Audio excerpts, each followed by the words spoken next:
अवधूत चिंतन श्री गुरुदेव दत्त.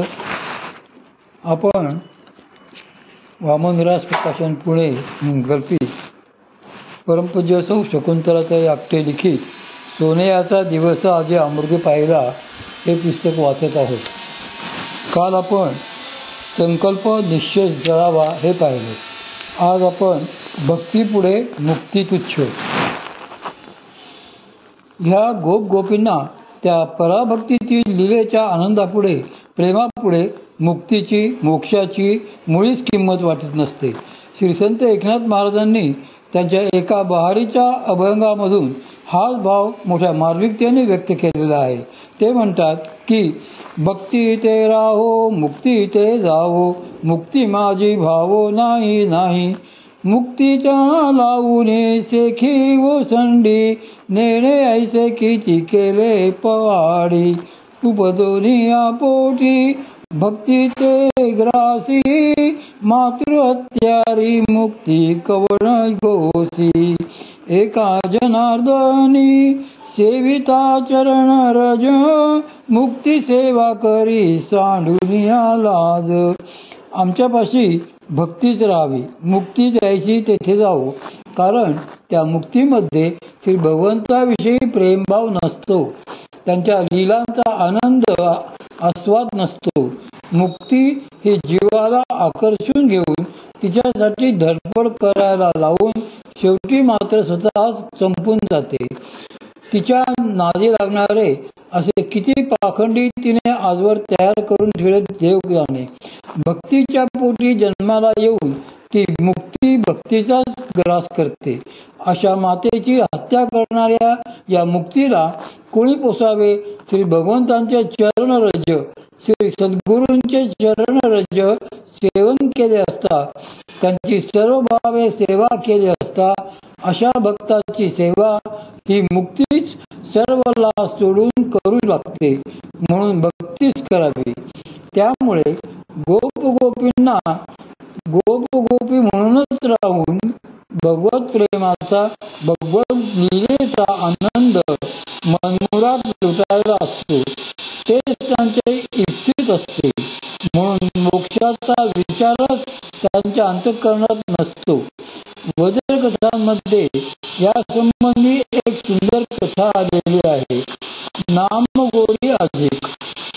एके दिवशी असे श्री भगवंत विमनस्कपणे आपल्याला गोपींच्या प्रश्नांचे उत्तर कसे मिळत नाही असा विचार करीत हिंडत होते.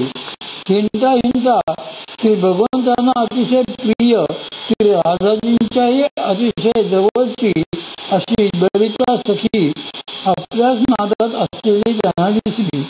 तिचे काहीतरी काम चाललेले होते आणि ती भगवत स्मरण करीत भगवत नाम घेत बसलेली होती.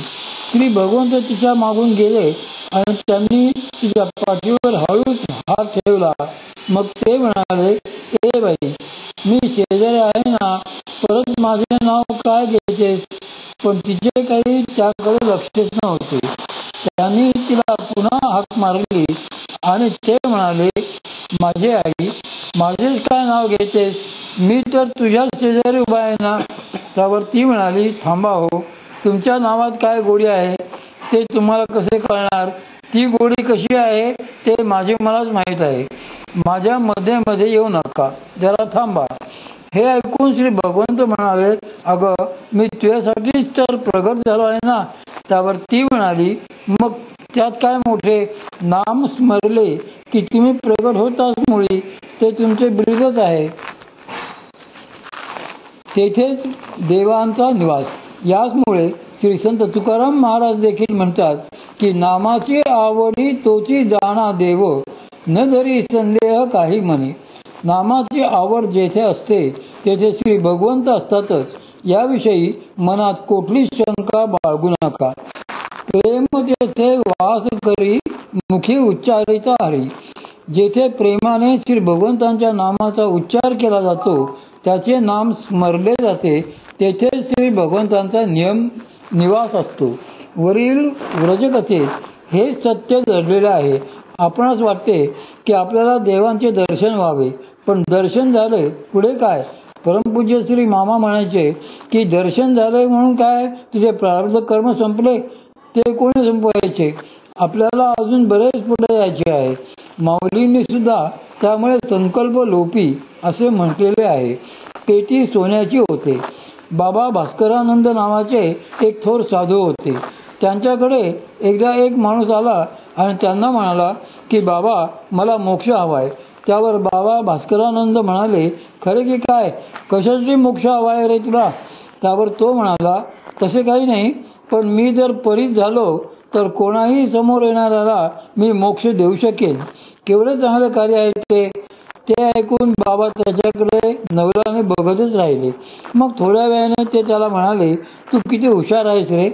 आजपर्यंतच्या साधू संतांना जे उलगडले नाही ते तुला एका क्षणात उलगडले. तुझे पायच धरले पाहिजे. असे म्हटल्यानंतर त्याला वाटले की आपले काही चुकले की काय, म्हणून तो घाबरून म्हणाला, बाबा माझे काही चुकले का? त्यावर हसून बाबा भास्करानंद म्हणाले, छे छे, माझे चुकले. मी असा विचार कधीच करायला हवा होता. बरे, तुला परीस व्हायचे आहे ना, मग तिथे एक लोखंडी पेटी आहे, ती आणि बघू इकडे. तिथे एक छोटीशी पेटी होती, ती तो घेऊन आला. एकाच एक अशा त्या पेटीत 2-4 पेट्या होत्या. बाबांनी सगळ्यात आतली पेटी उघडली तर आतमध्ये एक दगड होता. तो दगड मखमली कापडात बांधून गुंडाळून ठेवलेला होता. ते पाहून तो म्हणाला, हे काय बाबा, लोखंडाच्या पेटीतल्या त्या या दगडाचे मला काय घेणे आहे? त्यावर हसून बाबा म्हणाले, अरे वेड्या, तो परीस आहे. त्याच्या भोवती काय आहे हे त्या परीसाला माहीतच नाही. त्याला हेही माहीत नाही की आपण परीस आहोत. ते त्याला अजून कळायचे आहे. त्याला जर ते कळले तर तो तुझ्याच सारखे कार्य करील. त्यावर तो माणूस आश्चर्याने म्हणाला, पण बाबा तो तर दगड आहे. बाबा म्हणाले, नाही रे, तो परीस आहे. त्यावर तो म्हणाला, मग त्याच्या भोवतीचे आवरण काढून टाका ना, बघू आपण किती तो परीस आहे की नाही ते. असे म्हटल्यावर बाबाने त्याच्या भोवतीचे सगळे आवरण काढून टाकले आणि मग तो लोखंडाच्या पेटीत ठेवल्याबरोबर ती पेटी सोन्याची झाली. ते दाखवून बाबा त्याला म्हणाले, काय रे, किती साधी कृती आहे ना ही. त्यावर खूप विचार करून तो बाबांना म्हणाला, बाबा मला अजून हजारो जन्म यातून जायला पाहिजे. मी काही एवढ्यानेच परीस होऊ शकणार नाही. बाबा म्हणाले, का रे?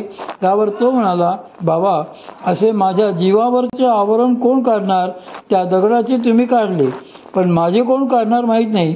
ते ऐकून समाधानाने बाबा म्हणाले, आता तूच ठरव, तू परीस व्हायचे की काय व्हायचे. मग आपण विचार करू की तुझ्या भोवतीचे आवरण कसे काढायचे ते. त्यावर काही न बोलता तो बिचारा खाली मान घालून तेथून निघून गेला. त्यांना देव भेटत नाहीत. जोपर्यंत जीवाच्या वासना समूळ जात नाहीत तोपर्यंत त्याला आत्मस्वरूपाची श्री भगवंतांची प्राप्तीही होत नाही. श्री संत एकनाथ महाराज म्हणूनच आपल्या एका अभंगातून सांगतात की वासनाविषयी सदा वसे, तेथे देवा कोण पुसे. सदा तळमळी मन करी ध्यान विषयाचे, रात्रंदिवस करी चिंता, नाठवी सर्वता राम नाम. एका जनार्दनी नाही भाव, ते कैसा भेटे देव. ज्याचे अंतःकरण सदा सर्वदा वासना विषयांमध्येच गुरफटलेले असते त्यांना देवांचे स्मरण तरी कसे होईल? ज्यांचे मन सदैव विषयांसाठी तळमळून विषयांचेच ध्यान करीत असते, रात्रंदिवस विषयांची चिंता करीत असते, त्यांना रामनाम तरी कसे आठवावे? जोपर्यंत श्री सद्गुरूंच्या कृपाशक्तीला जीव शरण जात नाही, त्यांना शरणागत होत नाही, तोपर्यंत देव कसे भेटायचे? देवांच्या प्राप्तीकरता तळमळीचा भाव तरी कसा यायचा? जोपर्यंत सद्गुरू कृपेने जीवातील वासनामल जात नाहीत, त्याचे आवरण फिटत नाही, तोपर्यंत भगवत प्राप्तीची आत्मसाक्षात्काराचीही आशा धरण्यात अर्थ नसतो. कर्म शोधत बसू नये. म्हणजे जीवाचे दोष तर जायला पाहिजे, कर्म तर संपायला पाहिजे. कर्म संपल्याशिवाय काही इलाज नसतो. कित्येक जण असे सांगतात की माझे मन कशातच नाही, मला कशाचीही आसक्ती राहिली नाही, मला राग नाही, लोभ नाही. असे ऐकायला जरा बरं वाटते की चला काहीतरी वेगळे बोलतायत. पण असे म्हटल्यानंतर देव काय काय परीक्षा बघतात ते माहीत नसते, म्हणूनच लोक असे बोलतात. असे कोणी येऊन सांगितले की वाटते हा असाच कल्पनांच्या मागे धावत राहिला तर हा परमार्थ कधी करणार, देवांचे नाम तरी कधी घेणार. माऊली तर म्हणतात की नाम आठविता रूपी प्रगटपै झाला. कधी प्रगटला तर आज. तो काल का नाही प्रगट झाला, किंवा त्याला अजून 4 दिवस अवकाश का नाही झाला, आत्ता प्रगट झाला, या क्षणी झाला. कारण कुठल्या क्षणाला कोणती कर्मे संपतील ते आपल्याला माहीत नसते. लोक विचारतात कर्माचा हिशोब कसा घालायचा. कर्माचा हिशोब घालायला गेलो की श्री भगवंत विसरले जातात, हे लक्षात ठेवावे. त्यापेक्षा समोर जे आले आहे, चाललेले काय कर्म आहे ते आनंदाने शांतपणे भोगायचे. चला संपून जाऊ दे एकदा, या जन्मात काय असेल ते संपवावे एकदा, अशी मनाची तयारी ठेवावी. म्हणजे मग आपण ते शांतपणे संपवायच्या मागे लागतो. कर्माची गती. आपले आपण सोबत आणलेले प्रारब्ध कर्म हे भोगल्याशिवाय काही संपत नसते. त्यातून जर एखाद्याने पळून द्यायचे ठरवले तर ते त्याच्या मांगुटीवरच बसते. कर्म हे असे सहजासहजी सुटत नसते. श्री महाभारतात याविषयी एक सुंदर श्लोक आला आहे. शयानं चानुशेतेहि तिष्ठन्तं चानुतिष्ठति अनुधावति धावन्तं कर्मपूर्वकृतं नरम. पूर्वजन्मी केलेले कर्म मनुष्य झोपी गेला की त्याच्याबरोबरच झोपी जाते, उभा राहिला की लगेच उभे राहते, आणि तो धावू लागला की त्याच्या मागोमाग धावत जाते. म्हणून कर्म हे शांतपणे शास्त्र प्रामाण्य मानून भोगावे, अलिप्त राहून संपवावे. पण ते काय आहे म्हणून शोधत गेलो की ते कधीच सापडत नाही. म्हणून कर्म कधी शोधायला द्यायचे नाही. ते कशामुळे आले, किती आहे ते माहीत नाही, एवढे आहे की केवढे आहे ठाऊक नाही. प्रवासात आपण मोठ्या बॅगा सोबत घेतल्या आहेत हे आपणास लक्षात येत नसते, पण ते सामान जेव्हा दरवेळेला टपावर चढवताना